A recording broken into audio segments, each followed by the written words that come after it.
الرحمن الرحیم پرچار پروگرام کے ساتھ میں ہوں آپ کا میزبان احمد نواز خان۔ گزشتہ کئی دہائیوں سے ایجوکیشن کے حوالے سے خاص کر ایک مختلف ایشوز چل رہے تھے۔ اگر ملک میں دیکھا جائے تو سب سے جو زیادہ مسائل ہیں اس وقت ہیلتھ اور تعلیم، محکمہ ایجوکیشن میں جو ایک آئے روز مہنگائی بڑھتی جا رہی ہے، اور اس حوالے سے ایک جو ایجوکیشن اور صحت کی جو سہولیات ہیں وہ عام آدمی کی پہنچ سے دور ہوتی جا رہی ہیں، اور حکومت نے خاص کر ایجوکیشن کے حوالے سے ایک اچھا اقدام اٹھایا ہے۔ اور کیونکہ جو پرائیویٹ سکولوں کی بھرمار ہے اور ظاہر کمرشلائز ہو چکے ہیں جو پرائیویٹ سکول ہیں مختلف سوائے فیسیں بٹورنے کے، تو حکومت نے یہ بڑا اہم فیصلہ کیا ہے، اور اس میں یہ جو حکومت نے فیصلہ کیا ہے ان کا یہ فیصلہ مدارس اور تمام تعلیمی اداروں پر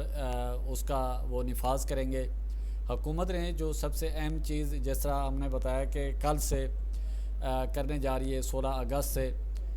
اس حوالے سے وفاقی وزیر تعلیم شفقت محمود نے ایک پریس کانفرنس بھی کی ہے، اور جس میں انہوں نے کہا ہے کہ ملک بھر میں پہلی سے 5ویں جماعت تک یکساں نصاب تعلیم جو ہے وہ 16 اگست سے نافذ العمل ہوگا۔ وزیر اعظم یکساں نصاب تعلیمی نصاب کی باقاعدہ لانچنگ کریں گے،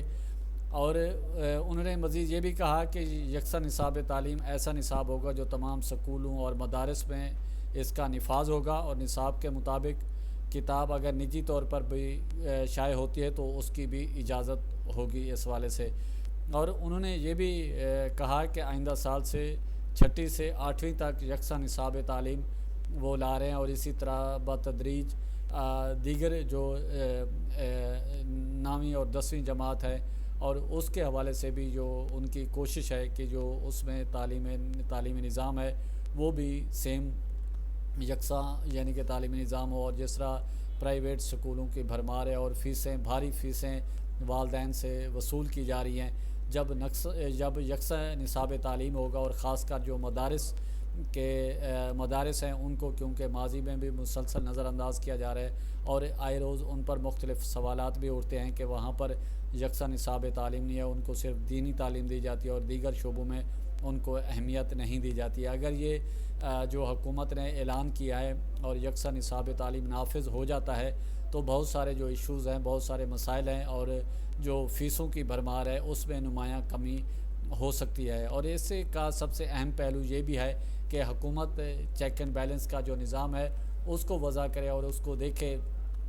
کہ کہیں پر اگر کوئی اس کی خلاف ورزی کی جا رہی ہے، اور جو بورڈ سے منسلک سکولز ہیں ان کو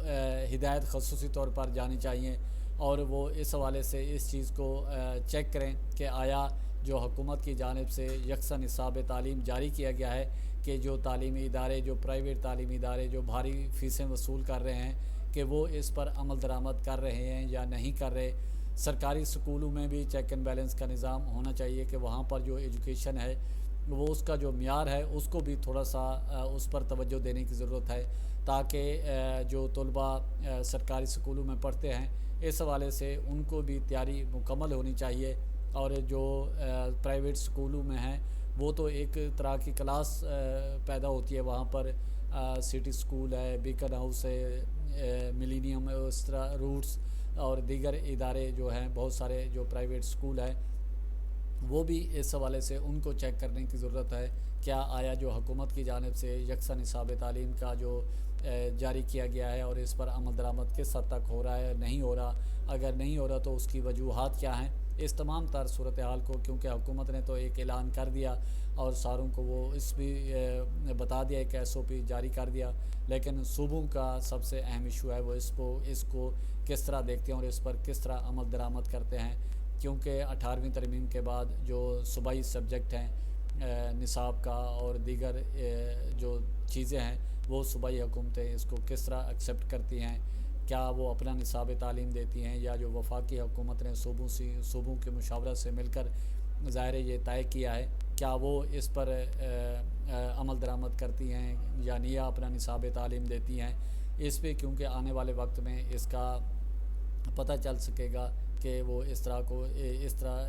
نصاب کو کس طرح وہ دیکھتی ہیں۔ لیکن حکومت کی ایک کاوش ہے اور اس کو عام پبلک میں بھی سراہا جا رہا ہے، اور اچھا ایک ہے کہ پرائیویٹ اور سرکاری اسکولوں میں یکساں نصاب تعلیم ہوگا، اور اس میں جو ایک احساس محرومی یا پسماندہ علاقوں میں یا جو لوگ غریب ہیں ان کی قوت